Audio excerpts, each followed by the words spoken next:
ਬਿਹਤਰੀ ਇਹ ਕਿ ਜਿਹੜਾ ਕੰਮ ਮੈਂ 30,000 ਦਾ ਬਾਹਰ ਕਰਨ ਨਹੀਂ ਨਾ, ਘਰ 'ਚ 50-60 ਦਾ ਹੋ ਸਕਦਾ। ਅੱਛਾ, ਮਤਲਬ ਕਿ ਕਿ ਮੈਂ ਰਾਤ 2-3 ਵਜੇ ਤੱਕ ਵੀ ਕੰਮ ਕਰ ਸਕਦੀ, 7-8 ਵਜੇ ਆ ਕੇ। ਅੱਛਾ, ਮਤਲਬ ਕਿ ਫਿਰ ਤੁਸੀਂ ਘਰ 'ਚ ਵੀ ਬਹਿ ਕੇ ਕੰਮ ਕਰ ਹਾਂਜੀ, ਸਕਦੇ ਹੁਣ ਹੋ। ਮੈਂ ਬੱਚੇ ਮੇਰੇ ਛੋਟੇ ਆ, ਜੇ ਅੱਛਾ ਮੈਂ 11 ਵਜੇ ਘਰ ਆਉਂਦਿਆਂ 11-12 ਵੱਜ ਜਾਂਦੇ ਆ ਜੇ ਮੈਂ ਟਾਈਮ ਲਾਵਾਂ ਤੇ। ਫਿਰ ਅੱਛਾ, ਮੈਂ ਕੱਲੀ ਬਾਹਰ ਨਹੀਂ ਆਉਣ ਜਾਣ, ਰਕਸ਼ਿਆਂ ਵਾਲੇ ਤੰਗ ਕਰਦੇ ਆ।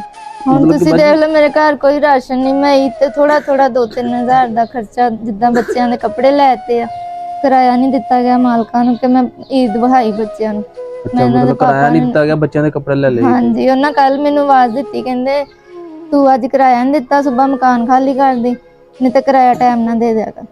19 ਸਾਲ ਮੇਰੀ ਸ਼ਾਦੀ ਰਹੀ ਆ, ਮਾਰਦਾ ਕੁੱਟਦਾ 6-6 ਮਹੀਨੇ ਕੰਮ ਤੇ ਨਹੀਂ ਸੀ ਜਾਂਦਾ, ਮੈਂ ਉਹਦੇ ਘਰ 'ਚ ਰਹਿ ਕੇ ਵੀ ਸਿਲਾਈ ਕਰਦੀ ਰਹੀ। ਬੱਚਿਆਂ ਦੀ ਪੜ੍ਹਾਈ ਦਾ ਖਰਚਾ ਚੁੱਕਿਆ ਹੁੰਦਾ ਸੀ ਆਪਣਾ, ਕਦੀ ਉਹਨੂੰ ਤੰਗ ਨਹੀਂ ਸੀ ਕੀਤਾ। ਹੋ ਮੇਰਾ ਸਕਦਾ ਬੱਚਾ ਦੂਸਰੀ 'ਚ ਪੜ੍ਹਦਾ ਸੀ, ਹੁਣ ਸਕੂਲ ਨਹੀਂ ਗਿਆ, 3 ਸਾਲ ਹੋ ਗਏ ਨੇ ਸਕੂਲ ਨਹੀਂ ਭੇਜੇ। ਬਾਜੀ ਇਹਨੂੰ ਇਹਨਾਂ 100 ਨੂੰ ਤੱਕ ਤੁਸੀਂ ਗਿਣਤੀ ਵੀ ਨਹੀਂ ਹੁਣ ਆਉਂਦੀ, ਭੁੱਲ ਗਿਆ। ਬਾਜੀ ਇਹਨਾਂ ਨੂੰ ਤੁਸੀਂ ਸਕੂਲ ਕਿਉਂ ਨਹੀਂ ਦਾਖਲ ਕਰਵਾ ਰਹੇ? ਬਾਈ ਮੈਨੂੰ ਸਾਲ ਹੋ ਗਿਆ ਇੱਥੇ ਆਈ ਨੂੰ, ਪਹਿਲੇ ਸਕੂਲੋਂ ਛੁੱਟੀਆਂ ਸੀ ਜਦੋਂ ਮੈਂ ਆਈ, ਉਦੋਂ 3 ਮਹੀਨੇ ਛੁੱਟੀਆਂ ਸੀ, ਫਿਰ ਮੈਂ ਮਕਾਨ ਚੇਂਜ ਕਰ ਲਿਆ, ਫਿਰ ਇੱਥੇ ਆਈ। ਇੱਥੇ ਮੈਂ ਗੌਰਮੈਂਟ ਭੇਜਿਆ, ਉਹਨਾਂ ਨੇ ਕਿਹਾ ਬੁੱਕਾਂ ਖਤਮ ਹੋ ਗਈਆਂ, ਬਾਹਰੋਂ ਲੈ ਲਾ, ਮੇਰੇ ਕੋਲ ਲਈਆਂ ਨਹੀਂ ਗਈਆਂ।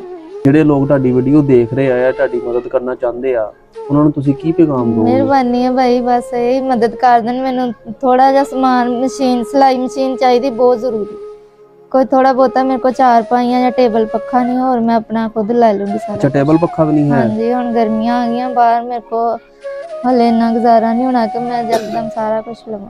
ਇਹ ਹੋਊਗਾ। ਤੁਸੀਂ ਮੇਰੀ ਫੈਕਟਰੀ ਜਾ ਕੇ ਵੇਖ ਸਕਦੇ, ਮੈਂ ਸਾਲ ਹੋ ਗਿਆ ਉਹਨਾਂ ਕੋਲ, ਸਾਰੇ ਕਹਿੰਦੇ ਬੰਦਿਆਂ ਤਰ੍ਹਾਂ ਮਿਹਨਤ ਕਰਦੀ ਆ, ਹੱਕ ਲਾਲ ਅੱਛਾ ਲੈ ਕੇ ਬਾਜੀ, ਤੁਸੀਂ ਮੈਨੂੰ ਜਾਂਦੀ ਅੱਗੇ ਕਾਰਟ ਇੱਕ ਦਿਖਾ ਰਹੇ ਸੀਗੇ, ਜਿਹੜੀ ਮਸ਼ੀਨ ਆਣੀ ਆ, ਉਹ ਕਾਰਟ ਇੱਥੇ ਕਿਹੜਾ ਵਾ ਭਲਾ? ਆ ਮੈਂ ਨਾ ਅੱਜ ਗਈ ਸੀ, ਉਹਨਾਂ ਨੇ 40 ਮੰਗਿਆ ਵਾ, ਘੱਟ ਅੱਛਾ, ਇਹ ਕਰਕੇ ਵਾਲੀ ਆ ਗਏ। ਮਸ਼ੀਨ ਆਣੀ ਆ? ਹਾਂਜੀ, ਇਹ ਟੇਬਲ ਲਾ ਕੇ ਦੇਣੀ ਇਹਨਾਂ ਨੇ। ਅੱਛਾ ਅੱਛਾ, ਠੀਕ। ਮਾਰਦਾ ਬਹੁਤ ਸੀ, ਮੇਰੇ ਹਲੇ ਵੀ ਕਮਰ 'ਚ ਨਿਸ਼ਾਨ ਆ ਸੱਟਾਂ ਦੇ, ਤੇ ਮੈਂ ਫਿਰ ਵੀ ਸਿਲਾਈ ਇੰਨੀ ਕਰਨੀ ਆ ਕਿ ਮੇਰੇ ਕੋਲ ਦਰਦ ਹੁੰਦੀ ਆ, ਚੋਟ ਜਦੋਂ ਜ਼ਿਆਦਾ ਫਿਰ ਸੋਜ ਪੈ ਜਾਂਦੀ ਆ ਅੱਛਾ, ਸ਼ੋਲਡਰਾਂ 'ਚ। ਮਾਰਦੇ ਬਹੁਤ ਸੀਗੇ। ਨੀਲ ਜਿਹੜੇ ਪਏ ਆ ਨਾ, 12-13 ਸਾਲ ਪੁਰਾਣੇ ਨੀਲ, ਅੱਲਾਹ। ਹਲੇ ਵੀ ਮੇਰੇ ਕਮਰ 'ਚ ਹੈ ਵਾ, ਮੈਂ ਦਿਖਾ ਨਹੀਂ ਸਕਦੀ।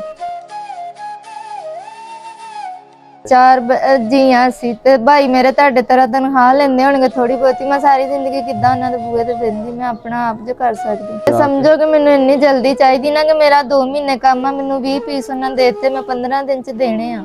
ਜੇ ਠੀਕ ਘਰ ਵੀ ਕਰਾਂ ਕੰਮ, ਫੇਰ ਹੋਣੇ ਬਹੁਤ ਮੁਸ਼ਕਿਲ ਪੀਸ ਆ।